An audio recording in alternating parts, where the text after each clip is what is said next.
Hey everybody, G4 Video 5 here, and welcome back to some more Grand Theft Auto 3, the definitive edition. In this part, we will be completing the mission Espresso-2-Go for Azuka Carson. Miguel certainly has some of that famous Latin stamina. I'm quite exhausted. We underestimated Catalina's plans for Spank. It reaches far beyond the yardies selling it on the street corners. The cartel have a front company, the Kappa Coffee House. They've been selling Spank through the street stalls. We have no choice but to put these drug stands out of operation. Smash them to splinters.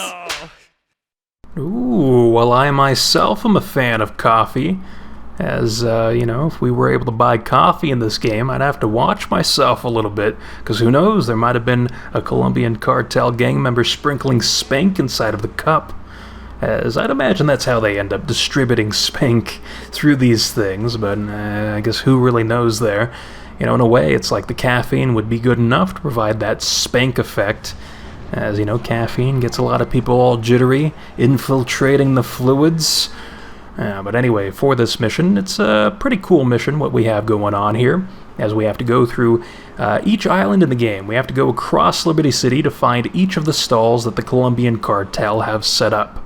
And there's going to be 9 total stalls, 5 in Staunton Island, 2 in Portland, and 2 in Shoreside Vale. And we will go through each island in that order, although you don't have to. You can go through each island however you'd like. And, so far so good with these stalls, as we're primarily going to be using the rocket launcher to destroy these stalls, but you can use your vehicle if you want to. Notice with this stall coming up here, we're just going to ram into the side of it, and that causes it to kind of collapse on itself, and it counts as it being destroyed. So there's different methods you can use. I like using the rocket launcher because this thing is practically like a sniper rifle. You can shoot things from such a large range that it's very impressive stuff. And if you don't have a rocket launcher, then you can collect all 100 hidden packages. And imagine if I just left it at that. No, that'd be terrible as as the only method of getting a rocket launcher. But you can do that if you want, or you can also buy rocket launchers from Phil Cassidy's Armory, which is located in the most northern point of Staunton Island in Espatria. And that's our primary method for taking care of these stalls. Now, the thought of exploration is kind of scary when you involve Portland, because there is a stall located in St. Mark's. And yeah, that's a very threatening statement there. But thankfully, though, during this mission, the Mafia are not equipped with shotguns. Instead, they're equipped with Uzis in place of the shotguns, which is much more tolerable. So you really don't have to be as sneaky as I'm being by going around this back area. You can just be all full frontal with bush and just dive right in. But I still prefer kind of taking it a bit safe here, because if you get a lot of Mafia gang members spawning in, then even with Uzis they can cause a bit of damage, and my Stinger wasn't in the best shape, and I actually ended up swapping it out for this Banshee.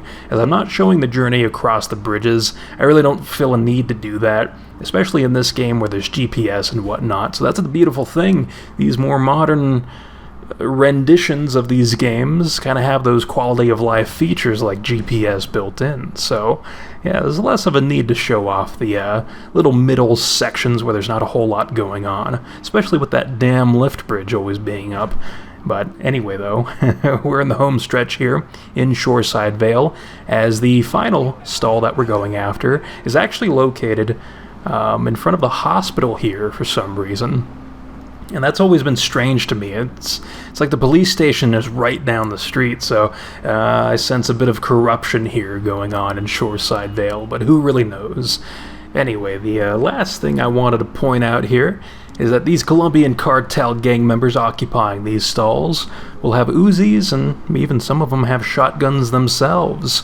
So maybe the best approach for these would be to use the rocket launcher or grenades, kind of your own personal preference there, instead of always just ramming into the stalls with your vehicle, especially if you're using a sports car like me, because these things are very fragile and they can't take a whole lot of shots, so they're essentially lightweights.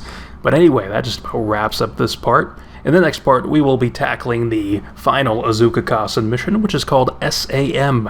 So until then, I will see you next time.